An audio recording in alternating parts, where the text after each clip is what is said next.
reason you don't know what's going on in your favorite music is because you've never used SHMRG. SHMRG is an acronym that stands for sound, harmony, melody, rhythm and meter, and growth, which are all of the fundamental elements of music. So if you look at each of those elements one by one, you'll learn a lot about your favorite music. It was coined by a musicologist by the name of Jan LaRue, and the cool thing about it is that you can have zero music theory knowledge and still use SHMRG to analyze your favorite music and learn a lot about just music theory in general. I found this cool chart that shows how it can be used at any level. So if you're just beginning and don't know anything about music theory, then you can start from the elementary level and go through this list and identify each of these elements in your favorite pieces of music. So for sound, think about like, is the song loud or soft? Does it change throughout? Are there voices only? Are there instruments as well? What instruments are there? Things like piano, trumpet, violin. Those are things that we would call timbre, which is what makes an instrument sound different from another instrument. Then you can go to harmony and you can think about, oh, is like the harmony thick versus thin? Like how many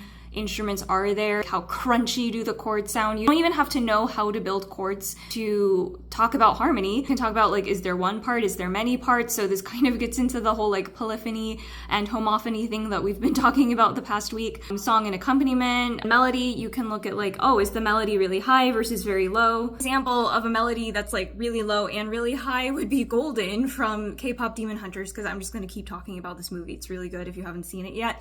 But the melody starts really low in like Rumi's range, and then it gets really high, which is where her voice was cracking at the very end. So you could describe the melody of the entire song as going from like really low to really high in her range. You can also describe melody as being like very smooth versus very jumpy. So a smooth melody would sound something like la la la la la la la la la, and then a jumpier melody would be something along the lines of like da da da da da da da da da da da da da da. For rhythm, again, if you don't know anything about music theory, totally fine. All you have to identify is this song fast or slow? And a good metric for that is like, is this something I would dance to or is this something I would cry to? A beat, can you identify like something that you would be tapping your foot to? And then if you want to go even deeper, you can identify if it's a march or a waltz rhythm, where march would be like, can you count to 4 and feel like a strong downbeat on like 1, 2, 3, 4, 1, 2, 3, 4, versus a waltz rhythm, which is more 1, 2, 3, 2, 2, 3. And then growth is just putting all of those elements together and thinking about things like repetition. So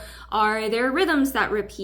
Are there melodies that repeat? What changes? So are instruments like maybe playing the same melody but on different instruments? Are instruments coming in and out differently? And then entry of different material, is there like a new section? If you're familiar with pop form, then you could talk about how the bridge is new material in the song, because you've got like verse and chorus that are all kind of repetitions of each other, and then the bridge introduces something new. So if you've never done music theory before, but you're wanting to know like, how does music work, but I'm really intimidated because music theory seems like this whole big thing, SHMRG is a really helpful way in. And I'm gonna make this a series where we go deeper into each of these different topics, like for sound, talking about timbre, what that is, what it means, melodies, like motivic analysis, like just things that I'm really excited about in every topic area. So stay tuned, and if you have any specific things you want to talk about in any of these categories, also let me know and I'll make a video about them.